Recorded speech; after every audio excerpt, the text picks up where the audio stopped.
Hello, welcome back once again, ladies and gentlemen. This is Teacher's Daily, and today's video po mga kapatid, pag-uusapan natin kung bakit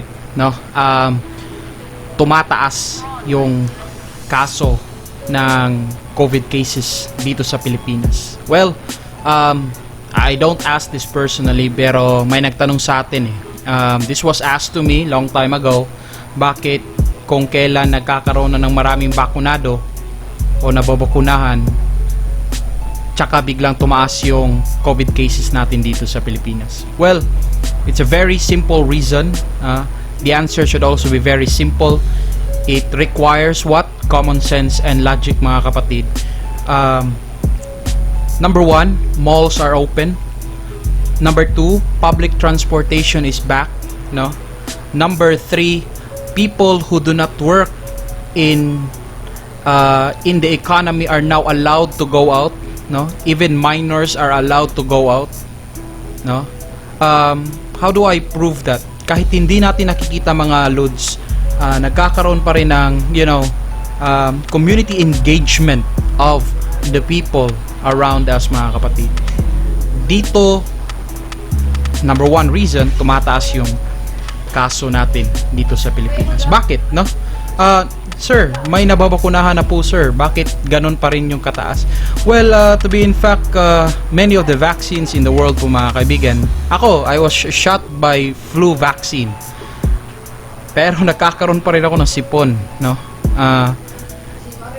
The vaccine does not mean na it will give you immunity to the virus, no? Hindi po sinasabi ng bakuna na hindi ka na magkakaroon ng coronavirus. What the vaccine prevents, no, is severe hospitalization and death. Alam niyo po ba yung death, no?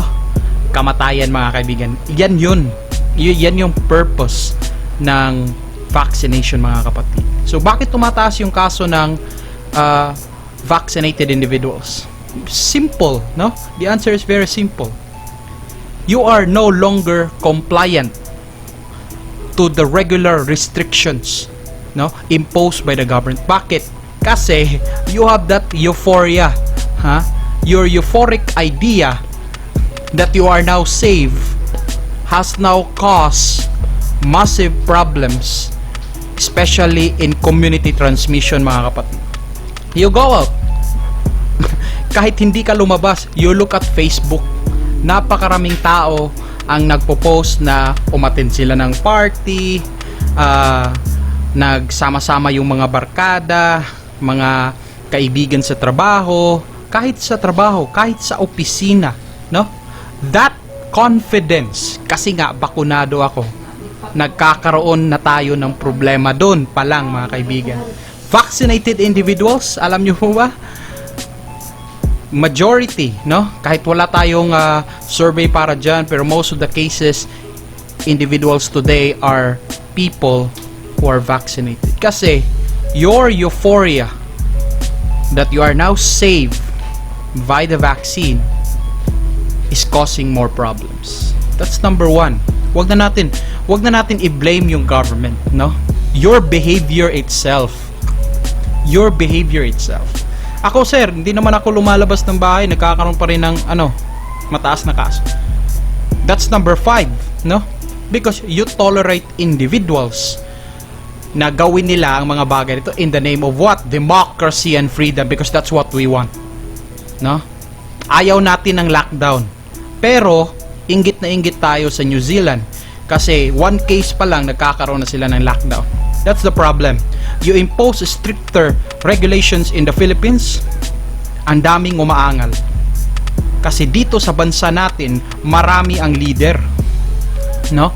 What I'm saying here is that you allow the government to work. Every move the government went, you are criticizing it.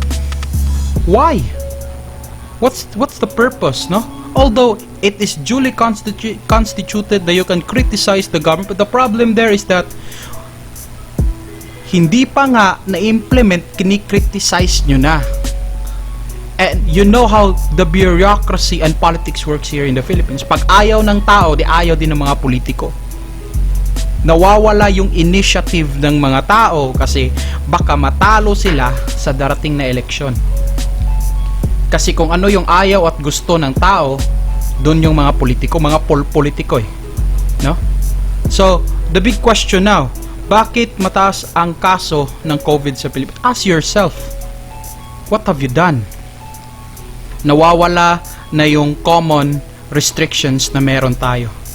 Because, once again, uulitin ko, of your euphoria that you are now safe because the vaccine is here. But it's not helping us. 20,000, 22,000, there's a prediction that there will be 48,000 cases per day for the next 2 months, mga kapatid. Gusto nyo yun? No? That's the problem. No? The Filipinos are what? The Filipinos are what? Maraming problema ang mga Pilipino. Marami tayong ayaw. That's colonial mentality. I'm saying this to you, no, as a history teacher. Because in the past, for the last 300 years with the Spanish, last 50 years with the Americans, last 5 years with the Japanese, we were what? Restricted with our rights and freedom. We were dependent with how our mother colonizers are implementing rules for us. Nung umalis na sila, 355 years after, tayo naman ang ayaw magpaano ng sarili nating gobyerno. Ayaw magpaalipin ng sarili nating gobyerno. Kasi ano, they're afraid na baka it will be the same with the mother colonizer. And now that's the problem. That's the problem. When there is government restrictions, when there is government rules and regulation being imposed, the Filipinos will not going to follow that.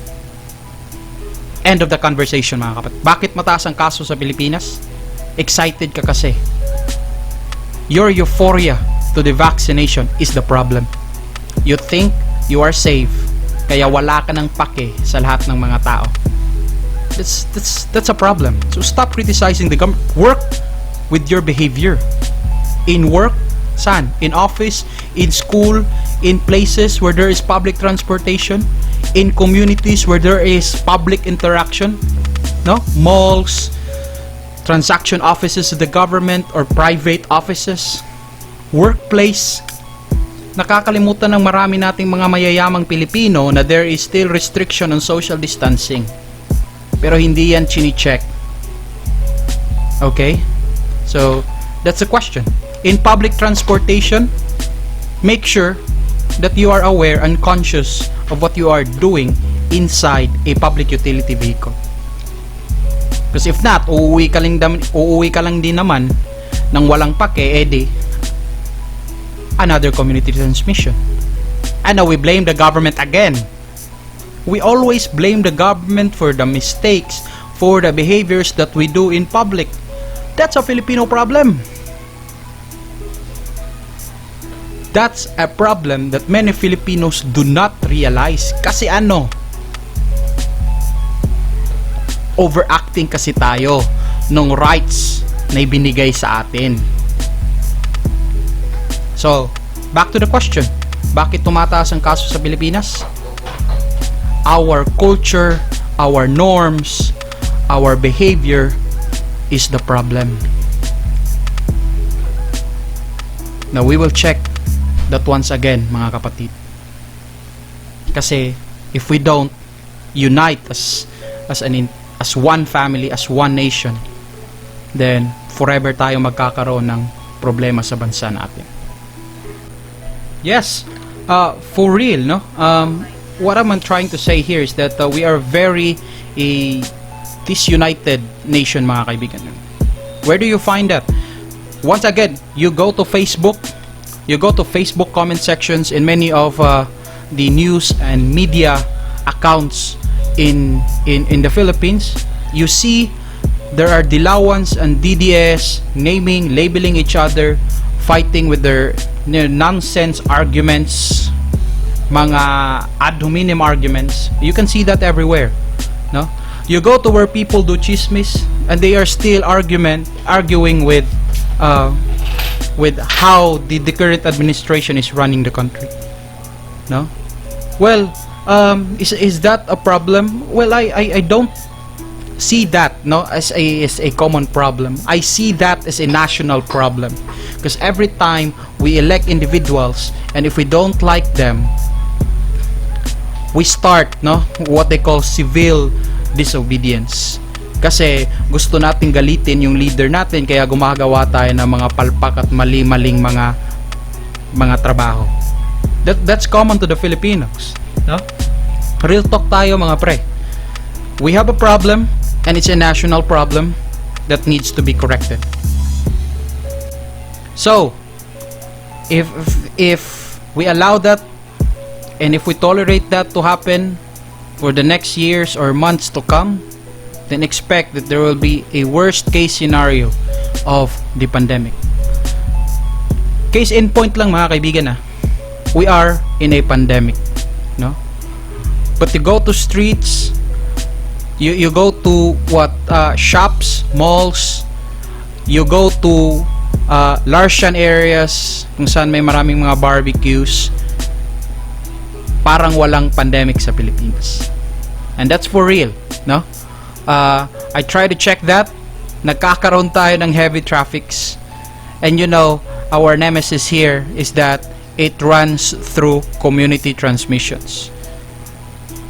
Tapos, nagkakaroon pa tayo ng heavy traffics. The pandemic are supposed to what?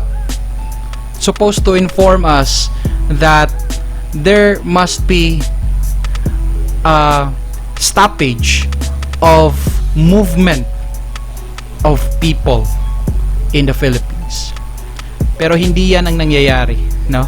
We always want to grant ourselves, mga kapatid, na well, hindi ako mabubuhay kapag wala akong trabaho. You know, the economy should be set first. The economy should be what should be treated in this pandemic. That it should continue. Whatever will happen, the nation should survive, mga kapatid. Well, if that is the mindset of some of our leaders, then we have a problem there. You know, para sa akin, that's a band-aid solution. Bakit sinasabi natin band-aid solution? Band-aid solution, mga kapatid, kasi it will not last long. Well, you can always save the economy today, but the problem will always be there. Hindi yan matatapos. No, there are a lot of people saying we should have lockdowns already. You know, stricter lockdowns. Kung saan magkakaroon talaga tayo ng yung lockdown na grabe, yung stricto talaga. We have, you know, stoppage the movement of the people. No people going around, going to streets. But that's not possible. Number one, we have a corrupt government. When there are resources to be distributed to the people, di naman dumadating. Number two, we have wrong citizens. If there are stricter lockdowns, regular restrictions, impositions of the law, but the laws are optional to the Filipinos. Kasi, number one, we are ignorant of the laws. Number two, we are not educated with the imposition of laws in the Philippines. Number three, again, OA ang mga Filipino. That's for real, mga kapatid. Kung hindi nyo kayang matanggap yung mga sinasabi ko, at least make it a point, no? It's a wake-up call. Kasi the problem now is the problem of all Filipinos, no? We always prioritize our family first before the nation, or the nation first before the family, vice versa, no? Whichever is correct, morally correct, and patriotically correct, nasa sa inyo po yan, mga kapatid. And if we don't choose to be saved today as one family, as one nation, then we will always have a problem. Think about it, no? I'd like to hear your comments. Put it in the comment section below, no? Open-minded naman tayo sa mga bagay na yan. And this is Teacher's Daily, mga kaibigan. You have a great day, mga kapatid.